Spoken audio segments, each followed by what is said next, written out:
Good afternoon students. आज हम employability skills की क्लास में साइबर क्राइम और साइबर सिक्योरिटी के बारे में जानेंगे। आज हम जानेंगे कि साइबर क्राइम क्या होता है और ये कैसे किया जाता है, किन किन के ऊपर ये किया जाता है और कितना ये नुकसान करता है, और इससे बचने के लिए हमें साइबर सिक्योरिटी की आवश्यकता होती है। और साइबर सिक्योरिटी क्या है, कैसे बचाव करती है, कौन कौन से इसमें जो बिंदु हैं वो महत्वपूर्ण हैं, आज हम इस बारे में पढ़ेंगे। तो आप सभी अपने नोट्स लेके बैठ जाइए, कॉपी पेन लेकर के, और जो भी महत्वपूर्ण बिंदु आपको लगे वो आप राइट डाउन कीजिए। तो चलिए, आज का जो टॉपिक है cyber crime and cyber security, ये हम शुरू करते हैं। साइबर अपराध। अब देखिए, आज जो हम सीखने वाले हैं उनमें क्या क्या है अभी का टॉपिक साइबर क्राइम के अंदर। आज के इस वीडियो में हम जानेंगे साइबर क्राइम क्या है, इसके प्रमुख उदाहरण क्या क्या हैं, वर्गीकरण करेंगे किस प्रकार का साइबर क्राइम होता है और इससे बचने के क्या उपाय हैं। सबसे पहले जानेंगे साइबर अपराध क्या है, what is cyber crime. Cyber crime के उदाहरण, साइबर क्राइम को क्लासिफिकेशन, किन किन भागों में बांटा गया है साइबर क्राइम को। कंप्यूटर और इंटरनेट के बढ़ते उपयोग ने तकनीकी क्षेत्र में हमें बहुत आगे पहुंचा दिया है। आज हमारी डेली लाइफ काफ़ी हद तक इस पर डिपेंड है। टेक्नोलॉजिकल ग्रोथ और डेवलपमेंट में तेजी के कारण आज हमारे पास अपॉर्चुनिटीज़ की कोई कमी नहीं है, लेकिन ये तकनीकें अपने साथ कई फाइनेंशियल और सिक्योरिटी थ्रेट्स भी लेकर आई हैं, जिनके बारे में आपको पता होना चाहिए। इस वीडियो में हम जानेंगे कि साइबर क्राइम क्या है और साइबर अपराध से कैसे बचा जाए। साइबर क्राइम या साइबर अपराध एक ऐसा खास खतरा है जो बीते कुछ वर्षों में तेज़ी से बढ़ा है। इसे दुनिया भर में इंटरनेट इस्तेमाल करने वाले लाखों करोड़ों लोगों को अपनी चपेट में लिया है। हैकर्स और स्पैमर्स इन साइबर अटैक्स के द्वारा एक इंडिविजुअल से लेकर के बिजनेस को बुरी तरह डैमेज पहुंचा सकते हैं। ये खुद तो साइबर क्राइम के इफ़ेक्ट से बचने का एक ही तरीका है, खुद को साइबर क्राइम्स के इफ़ेक्ट से बचाने का एक ही तरीका है कि आप इनके बारे में पूरी तरह से नॉलेज रखें। इस वीडियो में हम जानेंगे कि साइबर क्राइम क्या होता है, इसके प्रकार क्या क्या हैं, इसके खतरों को कैसे अवॉइड करें या इनसे बचें, इनके बारे में सीखेंगे। और सबसे पहले क्या है, हम जानेंगे कि साइबर अपराध क्या है, फिर इसके बाकी के टॉपिक पे बात करेंगे। अब जानते हैं साइबर अपराध क्या है, what is cyber crime. Cyber crime एक ऐसी इलीगल एक्टिविटी है जिसने अपराध को अंजाम देने के लिए डिजिटल टेक्नोलॉजी यानी कंप्यूटर, इंटरनेट को यूज में लिया गया हो। साइबर क्राइम से किसी पर्सन या नेशन की सिक्योरिटी और फाइनेंशियल हेल्थ को बड़ा थ्रेट यानी खतरा हो सकता है। साइबर अपराध में विभिन्न टाइप की क्रिमिनल एक्टिविटी शामिल होती है, विभिन्न प्रकार की आपराधिक गतिविधि शामिल होती है, जिसमें identity fraud, data theft, virus attack, online fraud, child pornography इत्यादि। जैसे कि आइडेंटिटी फ्रॉड में क्या होता है, आपकी पहचान की डुप्लीकेट कॉपी बन जाती है, आपका डाटा जो इंपॉर्टेंट होता है वो चोरी हो जाता है, वायरस अटैक किया जाता है। और ऑनलाइन फ्रॉड यानी कि ऑनलाइन धोखाधड़ी हो जाती है। चाइल्ड पोर्नोग्राफी यानी बच्चों की अश्लील फिल्में वगैरह ये बना के लोगों को बेचते हैं और इलीगल तरीके से धमकी दे करके लूट लेते हैं। इन क्राइम्स करने वाले अपराधियों को साइबर क्रिमिनल कहते हैं। ये कंप्यूटिंग डिवाइस को यूज में लेकर किसी व्यक्ति की personal information, secret business information और गवर्नमेंट इंफॉर्मेशन को एक्सेस करने की कोशिश करते हैं। हालांकि एक आम व्यक्ति भी जाने अनजाने में इंटरनेट पर साइबर क्राइम कर सकता है। यदि आप साइबर क्राइम के प्रभाव से बचना चाहते हैं और आपको इलीगल एक्टिविटी और आइडेंटिफाई करना बेहद इम्पोर्टेंट है। आज के समय में हर देश के पास अपना एक साइबर कानून है और इनसे निपटने के लिए साइबर सिक्योरिटी की भी मदद लेते हैं।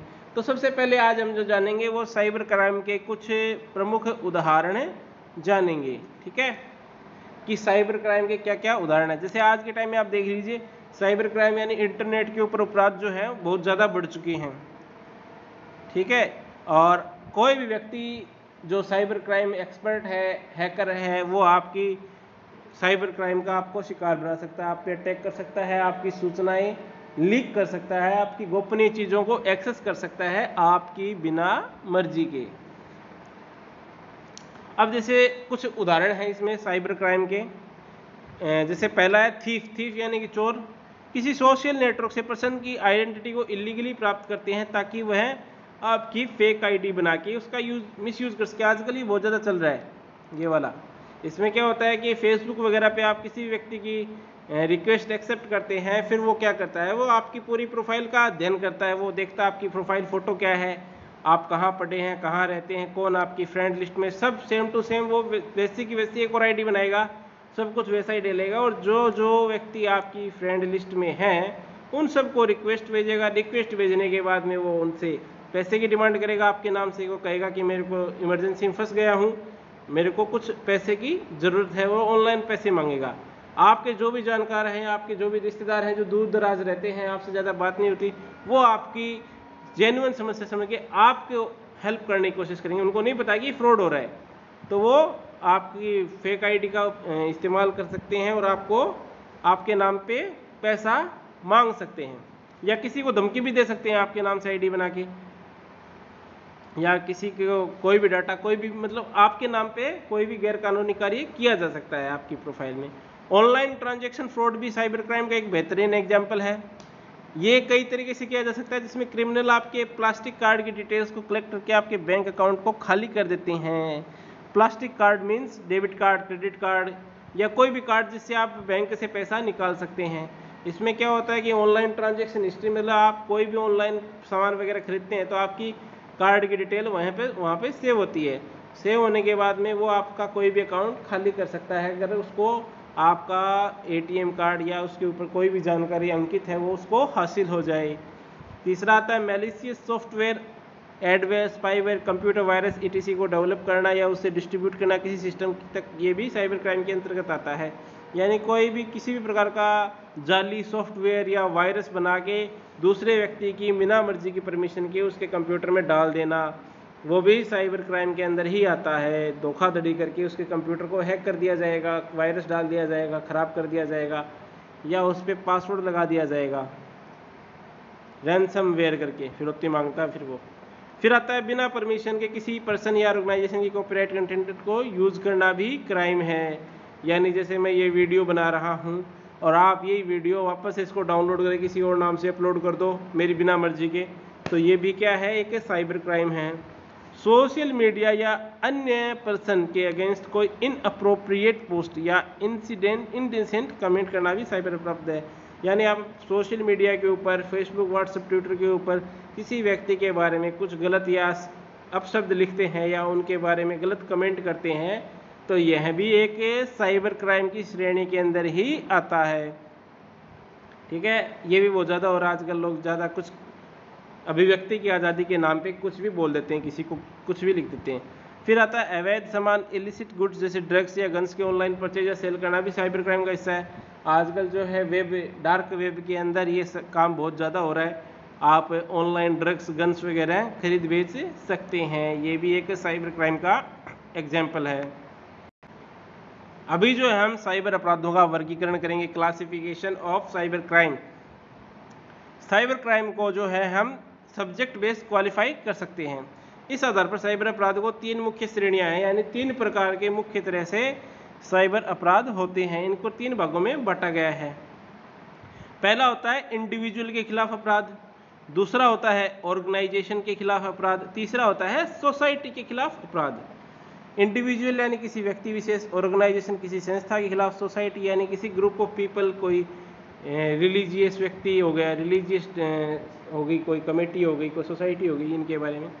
जैसे सबसे पहले सबसे ज़्यादा कॉमन जो है वो ये है साइबर क्राइम अगेंस्ट इंडिविजुअल, व्यक्ति विशेष को टारगेट किया जाता है। इस तरह के क्राइम में किसी पर्सन या उनकी प्रॉपर्टीज़ के अगेंस्ट किए जाते हैं। इसके अंतर्गत आने वाले मेन क्राइम्स के एग्जाम्पल निम्न है। सबसे पहला आता है अनऑथोराइज्ड एक्सेस, जब कोई पर्सन किसी कंप्यूटर सिस्टम, नेटवर्क या किसी दूसरे व्यक्ति के ऑनलाइन रिसोर्स पर अनऑथोराइज यानी गैर कानूनी तरीके से एक्सेस प्राप्त कर लेता है, यानी उसको हासिल कर लेता है, तो उसे अनाधिकृत पहुंच कहा जाता है।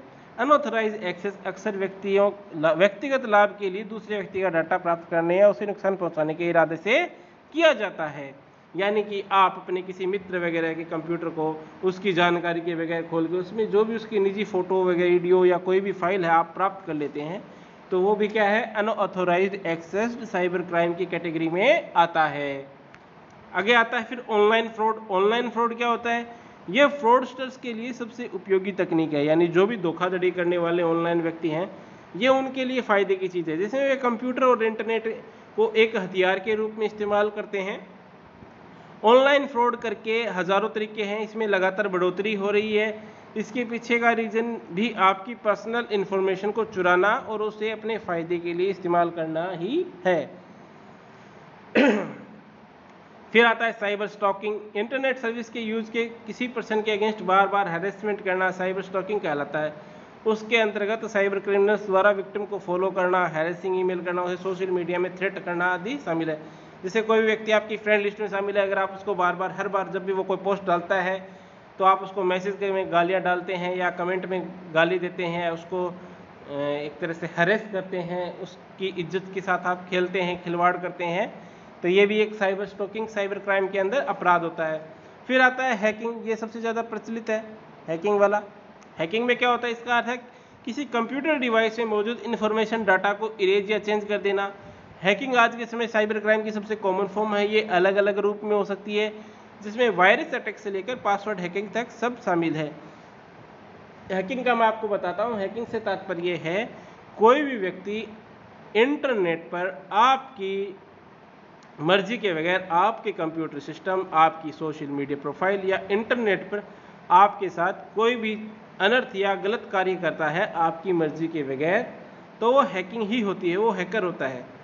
Plastic card fraud. Plastic card fraud में क्या होता है? एक ही दिन में आप कई बार ऑनलाइन ट्रांजैक्शन करते होंगे, लेकिन जानबूझकर या अनजाने में इंटरनेट पर अपने कार्ड की डिटेल जो है आप साझा कर देते हैं, जिससे आप मुसीबत में पड़ सकते हैं। आप इलेक्ट्रॉनिक ट्रांजैक्शन को सिक्योर नहीं करते हैं तो आपकी कार्ड डिटेल्स को हैकर्स द्वारा चुराया जा सकता है। यानी अगर आप क्रेडिट कार्ड, डेबिट कार्ड की अपनी फ़ोटो खींच के फेसबुक पे डाल दोगे तो आपकी जो है बैंक अकाउंट खाली होने में कुछ भी टाइम नहीं लगेगा। ये गोपनीय चीज़ें होती हैं, ये सिक्योर रखनी चाहिए, किसी को नहीं देनी चाहिए। फिर आता है स्पूफिंग। स्पूफिंग क्या होता है? ये एक ऐसा तरीका है जिसमें हैकर एक जेन्युइन यूज़र के रूप में अपने आप को प्रस्तुत करता है और स्पूफिंग का उपयोग कर कंप्यूटर तक एक्सेस प्राप्त करने और इन्फेक्टेड लिंक्स के द्वारा मेलवेयर फैलाने के लिए किया जाता है। जैसे आपके पास कोई भी मैसेज आ जाएगा व्हाट्सएप पे या आपके कंप्यूटर मेल पे कि आप लॉटरी जीत चुके, यहाँ पे क्लिक करके अपना क्लेम कीजिए, आपके खाते में पैसे जाएं। आप जैसे क्लिक करेंगे तो जो भी है वो वायरस वगैरह डाल देगा, आपके कंप्यूटर सिस्टम को अपने कंट्रोल में ले सकता है। फिर आता है आइडेंटिटी थेफ्ट। ये सबसे ज़्यादा, जैसे मैंने पीछे बताया था, जब स्कैमर्स आपकी पर्सनल और फाइनेंशियल इन्फॉर्मेशन चुरा कर यूज़ करें तो उसे आइडेंटिटी थेफ्ट कहते हैं। यदि आप सोशल साइट्स पर ऐसी जानकारी को पब्लिक करते हैं तो आपके साथ ये खतरा बढ़ जाता है, यानी आपकी डुप्लीकेट आईडी यूज़ कर सकते हैं, वो आपकी फेक आईडी बना लेंगे आपके नाम से, ठीक है, आपके नाम से फेक डुप्लीकेट आईडी बना के मिसयूज़ करते हैं और आपको बदनाम करते हैं। ये आइडेंटिटी थेफ्ट कहलाता है। फिर देखते हैं हम साइबर क्रिमिनल्स की कैटेगरीज। साइबर क्रिमिनल्स उन्हें कहा जाता है जो टेक्नोलॉजी का यूज़ करके मैलिशियस एक्टिविटी को अंजाम देते हैं। ऐसा करते ही उनकी इंटेंशन किसी व्यक्ति या कंपनी की पर्सनल डाटा इंफॉर्मेशन चुराकर उससे प्रॉफिट जनरेट करना होता है। साइबर क्रिमिनल्स के टाइप्स और उनकी टेक्निक को समझने से आप उनसे बच सकते हैं। साइबर अपराधियों के कॉमन टाइप से इसमें शामिल किए गए हैं, जैसे हैकर्स और क्रैकर्स। ये कौन होते हैं? कंप्यूटर नेटवर्क की सिक्योरिटी को ब्रेक करने के लिए प्रतिबद्ध प्रत्येक कार्य हैकिंग है। इस तरह के कार्य करने के लिए हैकर्स एक कंप्यूटर प्रोग्राम को डेवलप करके टारगेट सिस्टम पर अटैक करते हैं। क्रैकर्स किसी कंप्यूटर सिस्टम में मौजूद डाटा को स्टील और मॉडिफाई कर सकते हैं। स्टील यानी कि चोरी, मॉडिफाई यानी उसमें कोई भी परिवर्तन कर सकते हैं। ये आपके कंप्यूटर सिस्टम को डैमेज कर सकते हैं, वायरस और वर्म्स भी इंसर्ट कर सकते हैं।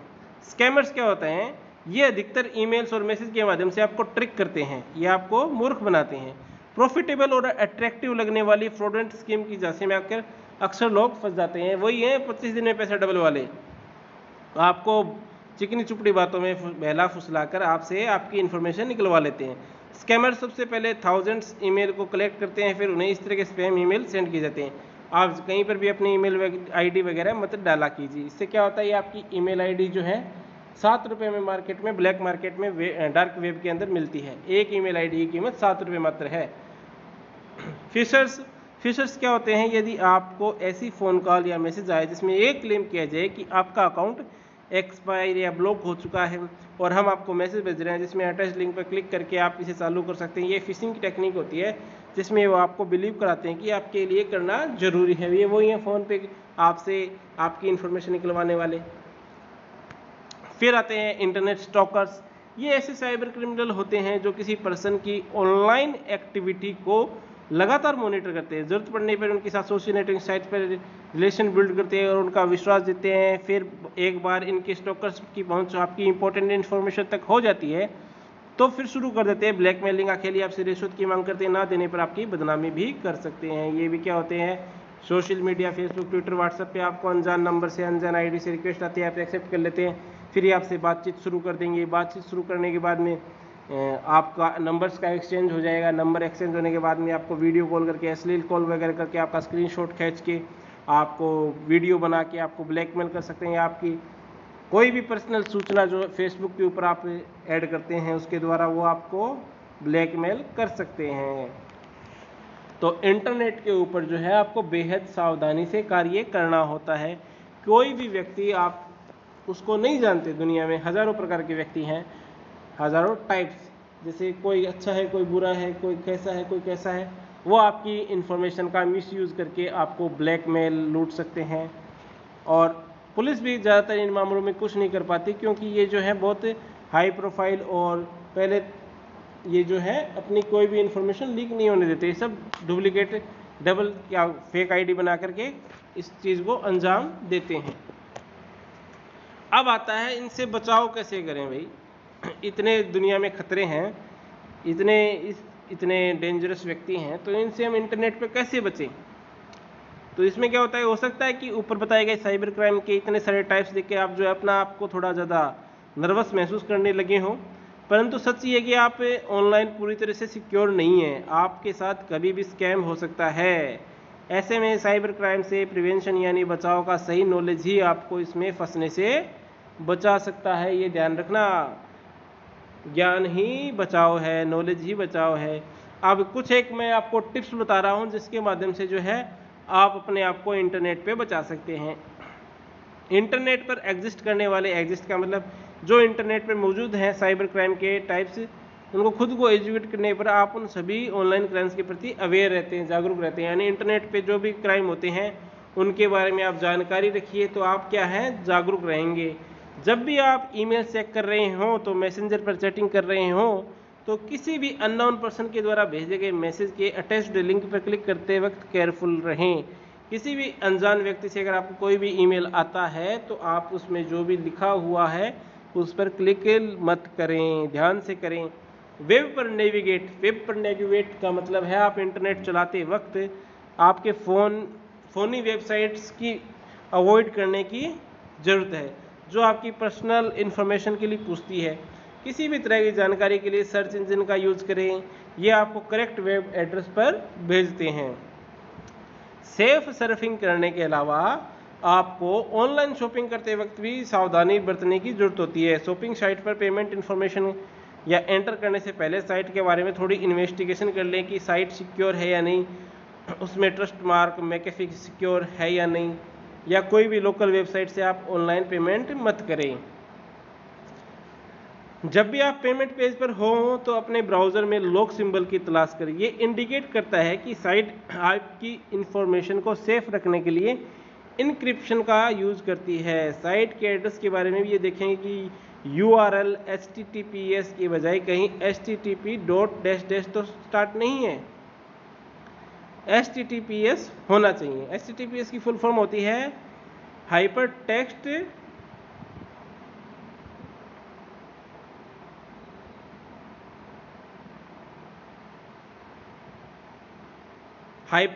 Transfer protocol secure. HTTPS stands for hyper text transfer protocol secure. S का मतलब सिक्योर है, आपकी साइट सिक्योर है और ये सिक्योर नहीं है।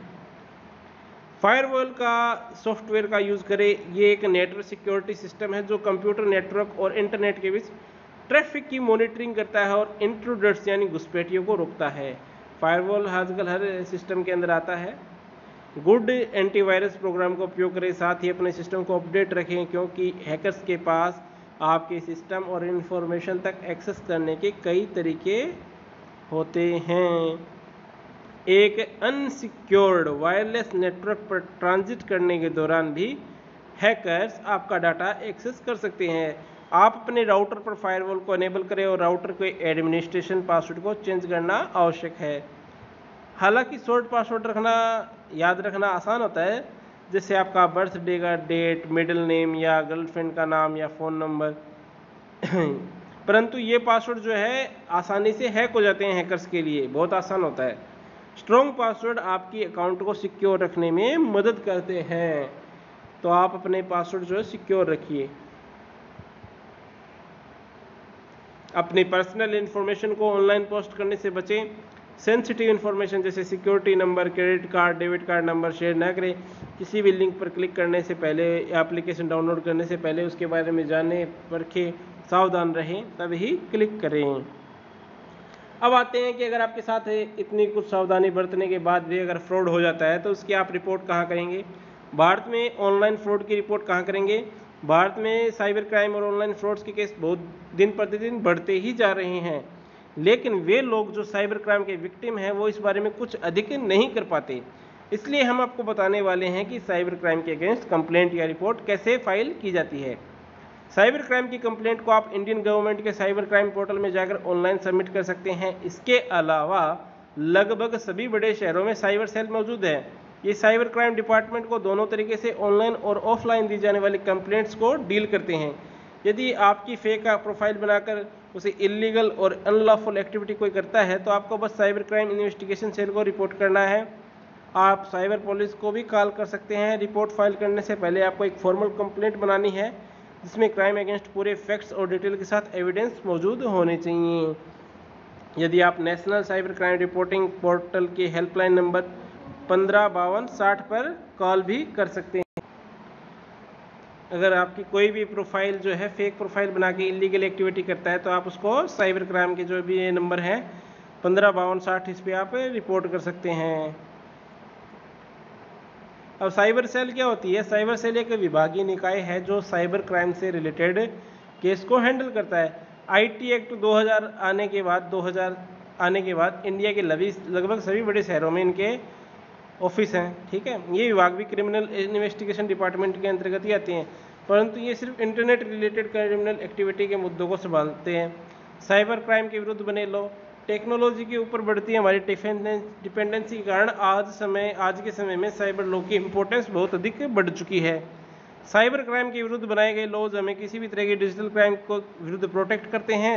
भारत में साइबर सिक्योरिटी लॉ की शुरुआत 2008 में आईटी एक्ट 2000 को लागू करके की गई थी।